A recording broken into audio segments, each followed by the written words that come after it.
Assalamualaikum warahmatullahi wabarakatuh. Selamat pagi anak-anak, salam sejahtera untuk semuanya. Bagaimana kabarnya hari ini? Semoga sehat selalu ya. Baik, pada pertemuan kali ini saya akan menyampaikan materi lanjutan kelas 11 di semester genap, yakni teks resensi. Fokus materi kali ini adalah struktur teks resensi. Masih bersama saya Pak Lutfi yang insya Allah akan selalu mendampingi kalian dalam pembelajaran bahasa Indonesia.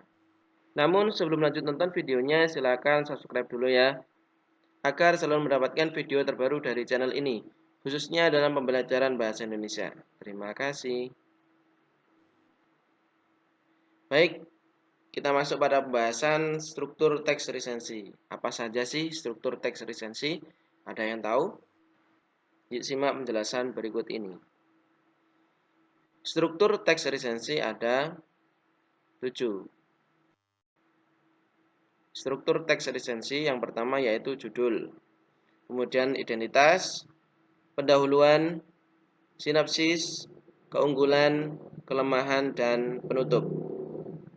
Struktur teks resensi ada 7. Judul, identitas, pendahuluan, sinopsis atau inti cerita, keunggulan, kelemahan, dan penutup. Baik, kita masuk pada pembahasan yang pertama yaitu judul.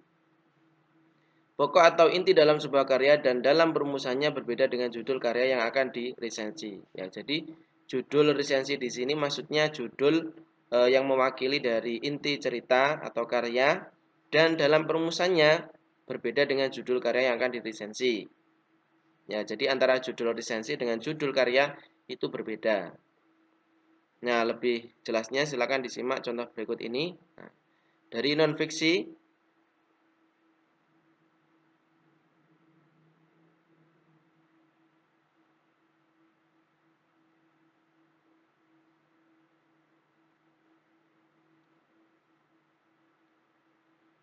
dari non-fiksi yang pertama yaitu judul karyanya Memahami Aneurisme Otak.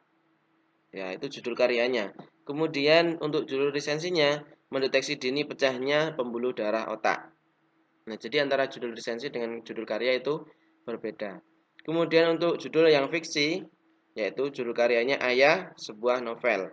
Kemudian judul resensinya yaitu Narasi Kehidupan Manusia Belitung.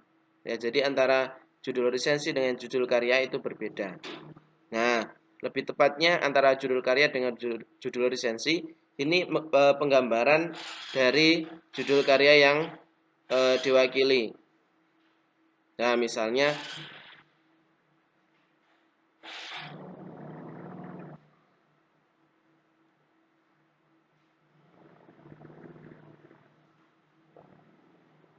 ya, jadi antara judul resensi dengan judul karya itu berbeda. Ya, kita ambil contoh dari yang fiksi yaitu judul karya Ayah atau sebuah novel. Karya Andrea Hirata ini ternyata secara keseluruhan atau pokok inti dari cerita ini menggambarkan kehidupan manusia Belitung. Nah, berarti dalam perumusan judul resensi yaitu narasi kehidupan manusia Belitung, ya, menceritakan kehidupan manusia Belitung itu seperti apa melalui judul karya novel Ayah. Nah, seperti itu. Sampai sini jelas ya. Kita lanjutkan. Kemudian struktur yang kedua yaitu identitas. Informasi berupa deskripsi kepengarangan karya. Deskripsi tersebut meliputi judul karya, pengarang, penerbit, cetakan, dan tebal. Nah, ini lebih mudah dipahami ya. Nah, judulnya ada Ayah, sebuah novel, pengarang Andrea Hirata, penerbit Bentang Pustaka, Yogyakarta. Cetakan 1, cetakan pertama ya, bulan Mei 2015. Tebal 412 halaman. Nah, untuk identitas saya rasa mudah dipahami ya. Baik, kita lanjutkan. Struktur yang ketiga yaitu pendahuluan. Bagian yang memuat latar belakang pengarang, keahlian, sikap-sikap, dan karya-karya yang dihasilkan olehnya. Biasanya kita bisa menemukan informasi mengenai pengarang pada bagian awal atau akhir pada buku. Nah, untuk lebih mudahnya, mari kita simak contohnya. Edi Karsono ialah pengarang dari buku berjudul Pantai dan Kehidupannya yang mengungkapkan bahwa pantai itu manfaatnya bukan hanya sebagai tempat berekreasi. Banyak sekali manfaat-manfaat pantai yang sangat penting bagi manusia. Contohnya saja dalam bidang ekonomi, pantai sangat bermanfaat bagi penduduk sekitarnya untuk mencari nafkah sebagai nelayan. Ya, jadi di pendahuluan ini bisa dikatakan sebagai awalan atau pembuka dalam resensi. Ya, di sini bisa digambarkan melalui latar belakang pengarang, kemudian keahliannya, sikap-sikapnya, dan karya-karya yang dihasilkan olehnya. Nah, nanti dalam implementasinya, kalian bisa memilih latar belakang pengarangnya seperti apa, kemudian keahliannya seperti apa, sikap-sikapnya seperti apa, dan karya-karya yang dihasilkan olehnya. Nah, tentunya ada ciri khas tersendiri dari pengarang-pengarang yang lainnya. Alasan-alasan kenapa karya itu bisa dibuat atau dikarang. Ya, seperti itu. Ya, sampai sini jelas ya. Baik, lanjutkan. Struktur yang keempat yaitu sinopsis. Ringkasan atau ulasan cerita secara keseluruhan. Ya, tentu sudah dipahami ya apa itu sinopsis. Nah, untuk contohnya, kumpulan cerpen Hujan Kepagian terdiri atas 6 buah cerita. Cerpen tersebut mengisahkan tentang kesaksian tentang revolusi kemerdekaan. Perlu diketahui bahwa tidak banyak karya sastra menampilkan kisah-kisah di revolusi, yang kisahnya dialami sendiri oleh pengarangnya. Perang yang diceritakan dalam cerpen tidak hanya dilihat dari sudut peristiwa yang berkaitan dengan tindakan-tindakan serba heroik para pelakunya. Dalam buku Hujan Kebagian ini juga bisa dilihat banyak sisi yang lebih manusiawi. Pengarangnya sendiri juga terlibat langsung dalam perjuangan kemerdekaan saat menjadi anggota tentara pelajar. Jadi sinopsis ini yaitu ulasan atau ringkasan cerita secara keseluruhan. Ya, bisa menampilkan alurnya, kemudian ceritanya, dan yang lainnya.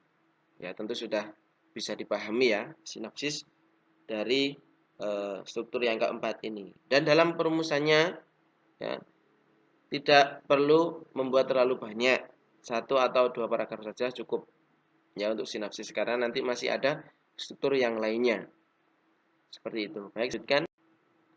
Kemudian untuk struktur yang kelima yaitu keunggulan atau kekuatan atau kelebihan. Nah, bagian berisi ulasan tentang kelebihan buku. Nah, ini yang masuk pada pertimbangan baik buruknya, yaitu yang pertama keunggulan, yang berisi ulasan tentang kelebihan buku. Nah, contohnya keunggulan isi buku dari organisasi buku. Pengalaman-pengalaman selama revolusi ini sangat menarik. Dalam buku ini antara satu peristiwa dengan peristiwa lainnya terdapat keterkaitan sehingga mampu menarik pembaca. Kemudian dari isi buku dilihat dari isinya cerita yang sangat unik, menarik sehingga layak untuk dibaca. Dari segi bahasa, dilihat dari segi bahasa yang digunakan pengarang sederhana, akan tetapi memikat. Kalimat-kalimat dalam paragraf disusun secara runtut sehingga mudah dipahami. Ya, jadi dari isi buku, dari keseluruhannya kalian bisa menilai keunggulan atau kelebihan dari buku itu apa. Bisa dilihat dari organisasi bukunya, isi bukunya, bahasanya, kemudian cover bukunya juga bisa, kemudian siapa yang mengarang cerita itu juga bisa menjadi keunggulan dari karya tersebut. Kemudian struktur yang keenam yaitu kelemahan atau kekurangan. Bagian berisi ulasan tentang kekurangan buku.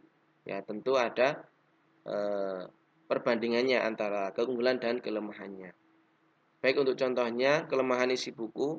Kelemahan buku ini adalah kebiasaan pengarang menggunakan beberapa kosakata Belanda sehingga pembaca kurang memahami arti kata tersebut. Nah, ini dari penggunaan kosakata, dari isinya. Bisa dinilai dari bahasanya, kemudian organisasi bukunya, dan yang lain-lainnya. Tentunya di sini yang dirasakan itu menjadi kelemahan atau kekurangan dari buku itu, dari karya itu, sehingga mengurangi minat atau ketertarikan dari pembaca.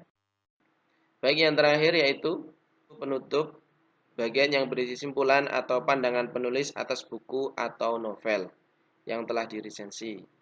Nah, contohnya kesimpulan, buku kumpulan cerpen Hujan Kebagian ini cukup menarik karena buku ini menceritakan kesaksian tentang revolusi kemerdekaan dan hanya sedikit karya sastra yang menampilkan kisah-kisah di sekitar revolusi yang dialami oleh si pengarang.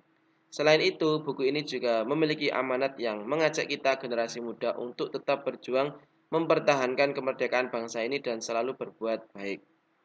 Ya, jadi kesimpulan ini mulai dari awal hingga akhir. Bisa juga berisi pandangan penulis atas buku atau novel yang diresensi. Ya, seperti itu. Baik, sampai sini jelas ya.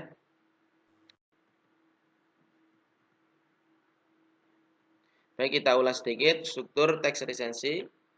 Ada 7. Yang pertama judul, dalam perumusannya berbeda dengan judul karya. Kemudian identitas, yang meliputi judul karya, pengarang, penerbit, cetakan, dan tebal. Kemudian pendahuluan, bisa dari latar belakang pengarang dan yang lainnya. Kemudian sinopsis, yaitu ringkasan atau ulasan cerita, keunggulan atau kekuatan, kelebihan dari karya tersebut, kelemahan atau kekurangan, dan yang terakhir yaitu penutup, yang berisi simpulan atau pandangan penulis terhadap karya tersebut. Baik, penjelasan tentang struktur teks resensi sudah saya sampaikan, sudah paham ya? Jika belum, silakan dipahami kembali dengan baca materi ini atau membaca dari sumber yang lain. Baik, terima kasih sudah menyimak materi hari ini. Mohon maaf jika ada kurangan. Semoga apa yang saya sampaikan bermanfaat dan kalian senantiasa diberikan kemudahan dalam memahami ilmu. Amin. Sekian, wassalamualaikum warahmatullahi wabarakatuh.